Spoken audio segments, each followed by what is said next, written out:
मैंने पहले अपने कुल गुरु से दीक्षा ली, फिर मेरा शरीर अस्वस्थ होने के कारण योग में गई, उससे कुंडलिनी का जागृत हो गया। योग करने से ऊर्जाएं भी नहीं संभाल पा रही थी, इसलिए योग भी छोड़ दिया। अभी शिव जी के नाम का जाप चल रहा है। मुझे आप सही मार्गदर्शन करें कि एक गुरु मंत्र में स्थापित करने के लिए मुझे क्या करना पड़ेगा? इसकी कुंडलिनी जागृत हो गई, उसको कुछ बकाया रह जाता है। उनकी ऊर्जा को सह नहीं पा रहे थे। कैसे? अरे बच्चे हैं सब, कैसे परमार्थ को समझेंगे सब? अब उसको हम कैसे कहें? योग में पहुंची कुंडलिनी जागृत। कितने घंटे सिद्धासन लगा सकते हैं? सिद्धासन में बैठने कितने घंटे बैठ सकते हैं? 3 घंटे बिना हिले आसन में बैठे कुंडलिनी में कुछ फर्क ही नहीं पड़ता। अगर आप सही ढंग से चलो तो आप भगवत प्राप्ति के लिए हो। पुरुष नपुंसक नारी वा जीव चराचर कोय, सर्व भाव भज कपट तज मोहि परम प्रिय सोय। अरे आप सब कुछ प्राप्त कर सकते हैं। ये शरीर थैले हैं, चाहे स्त्री का शरीर चाहे पुरुष का है, ये पोशाक है। आप सच्चिदानंद भगवान के अंश हैं, आप कुछ भी प्राप्त कर सकते हैं, लेकिन सही ढंग से आप उसको समझिए। बेमतलब आप मान्यताएं माने हुई हो, ऐसा ऐसा ऐसा। अरे 2 घड़ी तो प्रारंभ होता है, 2 घड़ी तो 48 मिनट पद्मासन या सिद्धासन बिना हिले और प्राणायाम सीमित करके प्राण वायु को सूक्ष्म करके जब ऊर्ध्वगामी किया जाता है, और वो महान ब्रह्मचर्य से होता है। कोई खिलवाड़ समझते हो? जिसको बोलो कुंडलिनी जागृत, जिसको अरे राधा राधा रटो, हृदय से भगवत आश्रय लो। ये कलिकाल मलायतन मन कर देख विचार, अंदर से विचार करके देखो क्या चल रहा है। हमारा अंतःकरण जब तक क्षमता को प्राप्त नहीं होगा, निर्विषय नहीं होगा, भगवदाकार नहीं होगा, क्या मिला? क्या मिला है? अगर एक जगह ठीक से लग जाओ तो हम भगवान के अंश, हम भगवान को जान जाएंगे। अब भगवत प्राप्ति से बढ़कर कोई सिद्धि नहीं होती। भगवत साक्षात्कार, आत्मस्वरूप का अनुभव, ये लक्ष्य। इसीलिए हम कह रहे हैं कि समझो, परमार्थ को बहुत ही पीछे छोड़ा जा रहा है। ऐसी ऐसी पगड़ियां जो संसार में ले जा रही हैं, और हम मान्यताएं मान बैठते हैं कि हमें ये हम कह रहे तुम साक्षात भगवान के अंश हो, बिना किसी साधन के।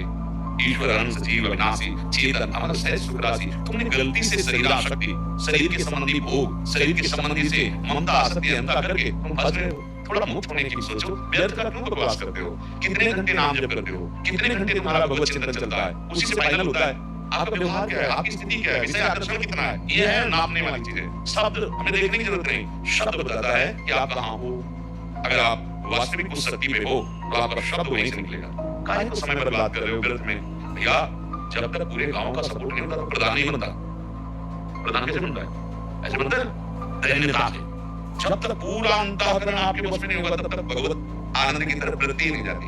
अभी पूरा अंतःकरण माया अपने अंदर में ली हुई, इंद्रियों का गुलाम, मन का गुलाम, वासनाओं का गुलाम। बात करते हैं हम कि हम जीत गए। संसार को जितना खिलवाड़ समझते हो।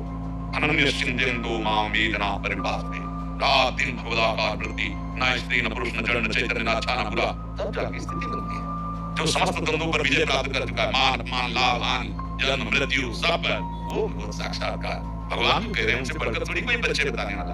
हम सबसे प्राप्त झूठे मन से अपने आप को सिद्ध मानकर परमार्थ की चूक मत करो। असलियत में आप सिद्ध हो जाओगे, असलियत में आप भगवत प्राप्त हो जाओगे यदि सही मार्ग में चलोगे, चाहे स्त्री हो या पुरुष हो। मन का निरंतर प्रभु में लगाना पहले सीखो। प्रभु के सिवा कुछ और स्मृति में न रह जाए। जैसे मीरा जी के मेरे तो गिरधर गोपाल दूसरो न कोई। भगवत प्राप्ति के लिए दूसरो न कोई। हे नाथ मैं आपका हूँ, आप मेरे हैं, आपके सिवा मेरा कोई नहीं है। ये अंदर वृत्ति आ जाए, अंदर मुराद पादार्पित चित्त वृत्ति। एक एक वृत्ति श्री कृष्ण राधा राधा राधा। अब जो योग चाहिए, जो गति चाहिए, जो पद चाहिए, सब मिल जाएगा। रात दिन हम नाम जप करें। गुरु बदलने से नहीं होता, गुरु की बात मानने से होता है। गुरु चाहे 100 बना लो, बात किसी की मत मानो, कुछ लाभ नहीं होगा। गुरु ने कहा राम बोलो, बस जीवन में वही बात पकड़ लो, राम राम राम, चढ़ जाओगे आप, ऊंचाई पे चढ़ जाओ। गुरु ने कहा राधा बोलो, कृष्ण बोलो, गुरु के मुख से निकला मंत्र मूलम गुरु वाक्यम। गुरु ने जो कहा पकड़ लो बस। गुरु 100-200 थोड़ी होते, गुरु तो एक होता है, एक अखंड मंडलाकार व्याप्त में चराचर। अपने गुरु को पहचानो, उनकी बात पकड़ो, चल दो, परम पद में आ जाओ। नाम जब निरंतर सब कुछ प्राप्त करा देता है। आजकल मलिन विचार अंदर से देखोगे, यहाँ हमारे सामने मतलब बहुत बातें बनाने की जरूरत नहीं, क्योंकि आप कृपा करके आए हो, कुछ ले नहीं पाए हो। नहीं क्यों आए? यहाँ क्या मिलता है? ना मिठाई मिलती है, ना जन्मपुर मिलता है, ना कोई ऐसा आशीर्वाद मिलता है। और मतलब ऐसे चुभन वाले सब मिल सकते हैं, बाहर निकलो छड़छड़ाहट पैदा हो। हमारा कार्य तुम्हें सत्य वस्तु को बताना, बस सत्य वस्तु का आश्रय मात्र तुम्हारा परम कल्याण कर देगा। ये तुम्हें जंतु या नाना प्रकार के बाहरी दिखावे तुम्हें सुखी नहीं कर सकते, क्योंकि अंदर से तुम जल रहे हो। बाहर एसी में बैठे तो क्या फायदा होगा? बाहर जंतु बंधा है, लेकिन अंदर दुर्वासना जला रही। अंदर तुम्हारा शत्रु हो, अंदर से जड़ से उखाड़ के फेंक दो। दुख की जड़ क्या है? कामना, पाप, इसको नष्ट करो।